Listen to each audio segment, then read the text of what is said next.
আসসালামু আলাইকুম। SSC batch 2026। তো তোমাদেরকে এসএসসি ব্যাচ 2026 এই পরিচয়ে যে তোমাদেরকে মানে চিহ্নিত করা বা এই পরিচয়ে তোমাদের আইডেন্টিফাই করার আমার এটাই লাস্ট ভিডিও। কারণ তোমাদের পরবর্তী পরিচয় হবে যে এইচএসসি ব্যাচ 2028 নামে। তো যেহেতু এখনও তোমাদের ফলাফল বের হয়নি এবং তোমাদের মানে কলেজে ভর্তি কার্যক্রম শুরু হয়নি, তো তোমাদের মানে আমার এইটাই লাস্ট ভিডিও এসএসসি ব্যাচ 2026 নামে। তো তোমাদের কি অবস্থা? তো তোমরা সবাই কেমন আছো? মনে হয় যে তোমরা সবাই ভালোই আছো, কারণ তোমাদের যে বোর্ড এক্সাম সেটি শেষ, লেখাপড়া নাই, সামনে কোনো কাজ নাই, প্রাইভেট নাই, টিউশনি নাই, সব কিছু থেকে মুক্তি একটা জীবন। তো ভালো থাকারই কথা। তো আজকে তোমাদের সাথে আমি শেয়ার করব আজকে থেকে প্রায় 3 বছর আগে, যেহেতু আমি ছিলাম এসএসসি ব্যাচ 2023। তো আমি পরীক্ষার পরে কি করছিলাম এবং সেটি আমার কতটা কাজে দিয়েছিল। তো আজকে আমি তোমাদের সাথে মানে অ্যাজ এ সিনিয়র ভাই হিসাবে বা বড় ভাই হিসাবে আমার সেই সময়ের কিছু করা মানে যেগুলো আমার অভিজ্ঞতা বা সেই সময়ে যেগুলো আমি করছিলাম সেগুলো তোমার সাথে শেয়ার করব। তো প্রথমত, যেহেতু তোমরা এখন মানে ফিরে আসো, তো তোমরা এখন তোমাদের লেখাপড়ার বাইরে গিয়ে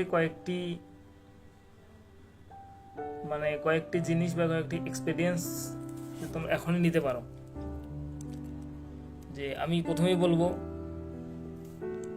যে তোমরা মানে অনেকেই আছো যে যারা তোমরা পরীক্ষা দেওয়ার আগ পর্যন্ত বা বর্তমান এখন পর্যন্ত যে তোমরা তোমাদের যে বেসিক শেখাটুকু মানে কম্পিউটার সম্পর্কে যে বেসিক শেখাটুকু, তো সেগুলো তোমরা পারো না। তো তাই তোমাদের যদি সম্ভব হয় তাহলে তোমরা বর্তমানে অনেক জায়গায় আর কি 3 মাস মেয়াদি বা 6 মাস মেয়াদি একটি কোর্স করা যায়, তো সেই কোর্সটি করতে পারো। তো সেই কোর্সটি করার কারণ তোমরা যারা কলেজে ভর্তি হবা, যে কলেজ শেষ হয়ে তোমরা অনেকেই মানে যদিও সবারই শখ থেকে ইচ্ছা থেকে ভার্সিটিতে পড়ার, তোমরা অনেকেই ভার্সিটিতে চান্স পাবা না বা তোমাদের এইচএসসি পরীক্ষা দিয়েই লেখাপড়া হয়তো তোমার শেষ, মানে যদি পরিস্থিতি সেরকম আর কি থাকে তো শেষ করা হতে পারে। তো তোমাদের তখন থেকে চাকরিতে অ্যাপ্লাই করার প্রয়োজন হতে পারে, মানে এইচএসসি পরীক্ষা দেওয়ার পরপরেই বা কলেজে ভর্তি হওয়ার সেকেন্ড ইয়ারে। সেই কথাটি বললাম কারণ আমি যে জায়গায় থাকি বা যে হোস্টেলে থাকি, মেসে থাকি, সেখানে আমার অনেকেই ছোটো ভাই আছে যে যারা এইচএসসি অবস্থায় যে বিভিন্ন সেনাবাহিনীর নিয়োগ পরীক্ষা বা বিভিন্ন ডিফেন্সের পরীক্ষাগুলো দেয়। তো তোমরা যদি কম্পিউটার সম্পর্কে জানো বা কম্পিউটার সার্টিফিকেট যদি একটা তোমাদের হয় 6 মাস মেয়াদি, তো সেটি তোমাদের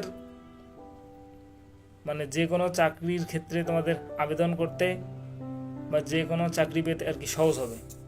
তো তারপরে তোমাদের জন্য 2 নম্বর টিপসটি হচ্ছে, যারা তোমরা এইচএসসি পরীক্ষা দেওয়ার পরেই যে ঢাকার বিভিন্ন ভালো ভালো কলেজে যাবা বা কলেজে ভর্তি হওয়ার ইচ্ছা আছে, তো তোমরা এই তোমাদের বর্তমান সময়টুকু নষ্ট করিও না। তোমরা এতদিন যা পড়ছো সেগুলোই বারবার রিভিশন দাও।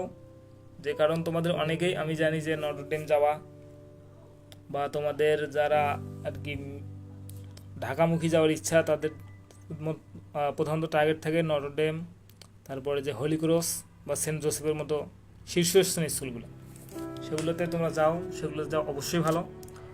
তো সেগুলোতে যে তোমাদের ভর্তি পরীক্ষা দিয়ে যেতে হবে, তো সেখানে একটা প্রতিযোগিতা থাকে। প্রতিযোগিতা মানে সেটা একদম মানে চরম লেভেলের। তো আমার সাথে আমার অনেক ফ্রেন্ড যে যারা কোনো প্রিপারেশন নেয়নি তারা পরীক্ষা দিতে গিয়েছে, তো তাদের কারোরই চান্স হয়নি।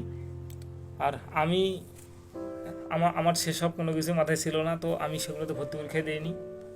আমি আমাদের জেলা শহর একটি মানে সরকারি কলেজ থেকে এইচএসসি পরীক্ষা দিয়েছি।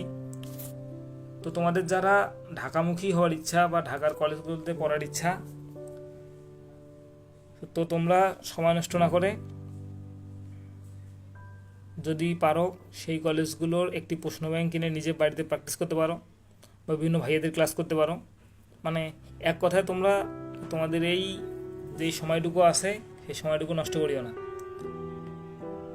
আর ঢাকামুখী হওয়ার কথা বললাম কারণ ঢাকামুখী যেগুলো কলেজ সেগুলো থাকলে তোমাদের অনেকেরই ভালো হওয়ার বা সাকসেস হওয়ার আত্মবিশ্বাসটুকু বেড়ে যাবে।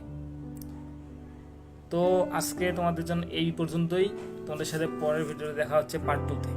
আল্লাহ হাফেজ।